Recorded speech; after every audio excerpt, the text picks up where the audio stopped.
And what is up, guys? Bachini here from Bachini and Bam Bam, bringing you guys this gameplay of Tokyo Xtreme Racer 3.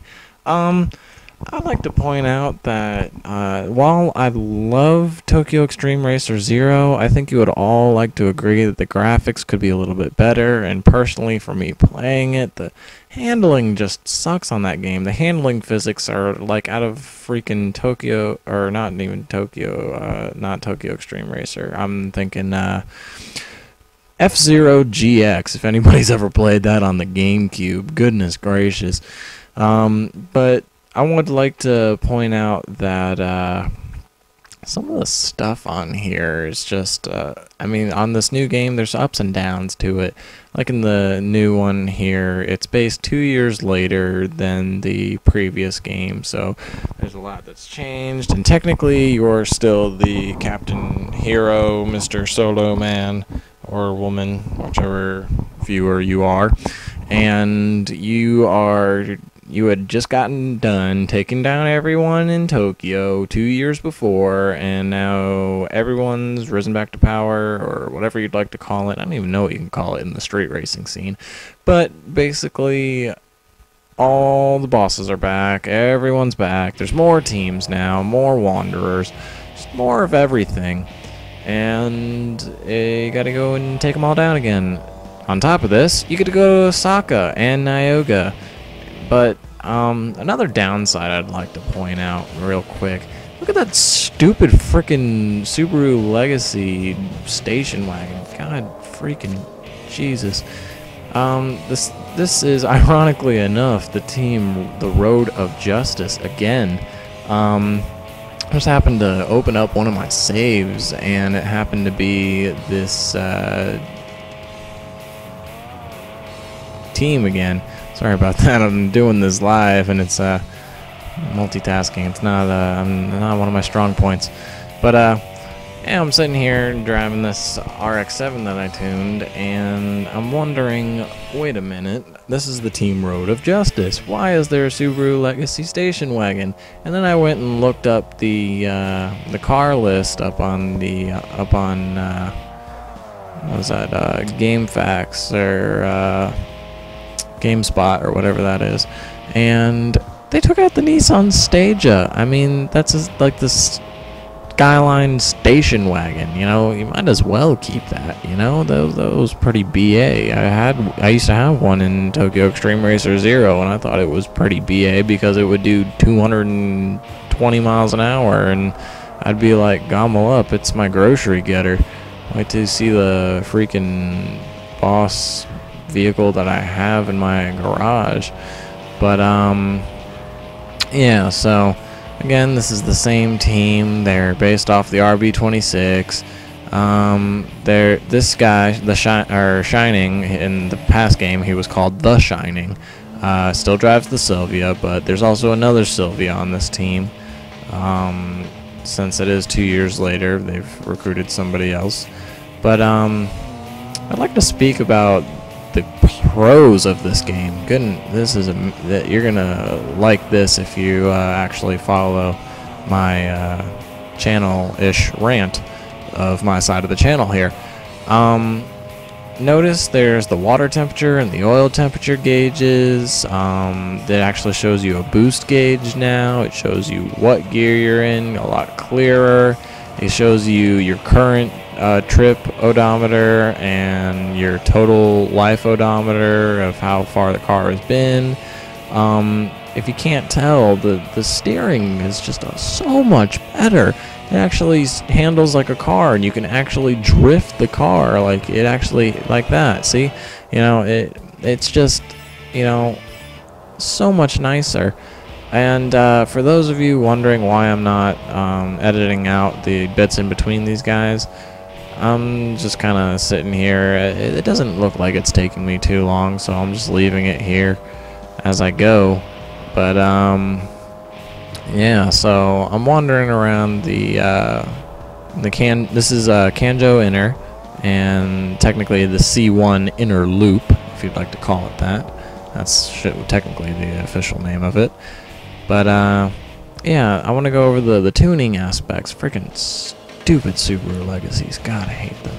Anywho, the tuning, back in the old game, you had the ability to tune your gear ratios, the ride height, the dampers, and the spring rate. Well, now they've actually broken that up into a lot more detail, which is so much nicer.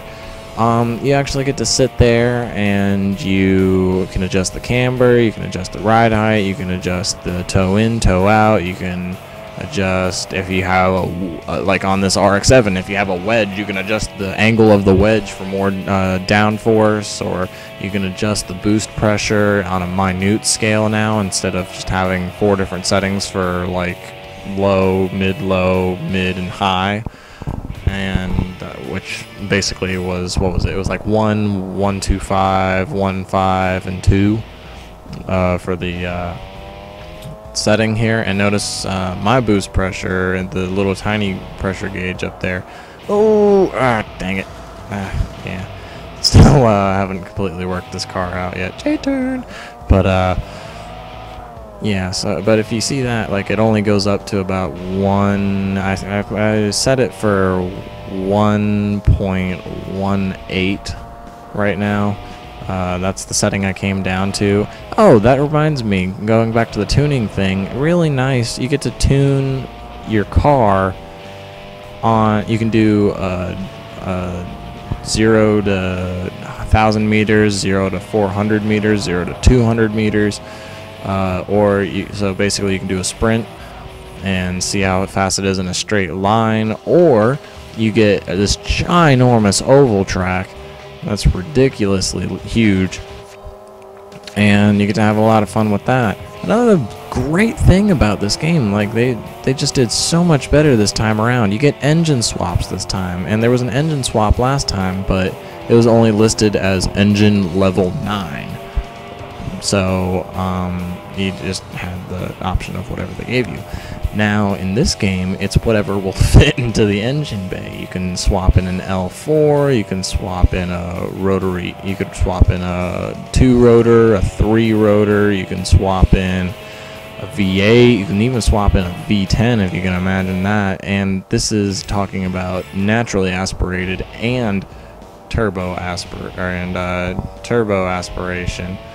So, you know, you have both options there to tweak from, and it's just ungodly amounts of fun. I mean, this RX-7 took me a little bit to work on. Usually in this game, I would sit there at the beginning. I'm going to end up having to use a cheat disc towards the end of this game for the actual play of this. Just because one of the Wanderers require you to have $100 million, and you're limited to 99,999,999. So I'm gonna end up having to use a cheat disc at the end to complete this 100%, as everyone else in America had to. But oh, random Sylvia again. Happy rabbit, happy, and I'm gone. All right, but so, what was I on about again? See, this is why I hate this whole short-term memory loss thing that I had from my accident way back. I forget this stuff, and it doesn't make multitasking any easier. But, looks like there's one more guy in front of me before I hit this boss. God, I've been talking this whole time. This is pretty good for me. If you actually know me in person, you'll know I'm actually doing a pretty damn good job right now of staying on task for the most part. I'd like to point another thing out about this game. Some of the cars that they've added to here, in the absence of taking away some of the cooler cars, is really nice. Like you get like in the last game, you had the ability to get a Porsche and a Viper, and that was the only thing other than domestic cars to Japan. So, you know, kind of a bummer in that game. But in this game, however, you get to choose from Ford. You get the Ford GT, the Ford Mustang, the old Mach 1, which is ridiculous. You also get the choice of the Viper, you get the choice of the Corvette, you get the Bandit Trans Am. Let's see here. You also get what is it? Rough. Technically, the people who are basically Porsche, the rough cars you get your choice of 3 Mercs and a Corvette, and also the C West Corvette, the tuning company C West, their Corvette. You actually get to have your shot at that. It's one of the bosses. It's just a lot of ridiculously fun stuff. So personally, I'm gonna have 2 personal projects that I've already taken part of on. Ooh, here we go, boss time.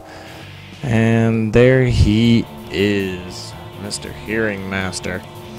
Still driving the Skyline from back in the old game, and still in purple nonetheless. But yeah. Notice that over time my water temperature has gone up. Once you hit, what is it, 95 degrees in your water temperature and 100 in your oil temperature, this is all in Celsius, it starts to fuck your shit up. Your engine will start, you'll notice smoke will start coming from the exhaust pipe, and your performance will significantly decrease. And over time, as your car is actually warming up to that point, you'll notice your acceleration is not as great as it was. Ooh, jump. But yeah, it's really nice. Yeah, win. But yeah. So I'm gonna go ahead and jump out of here and show you guys the today's results screen. Famous collision devil, but cars unlocked righteous. Oh, the Skyline. Yeah, the boss had the actual V-spec, so I get that unlocked, and that about does it for me. So I'm gonna play the outro and catch you guys later. Live commentary much.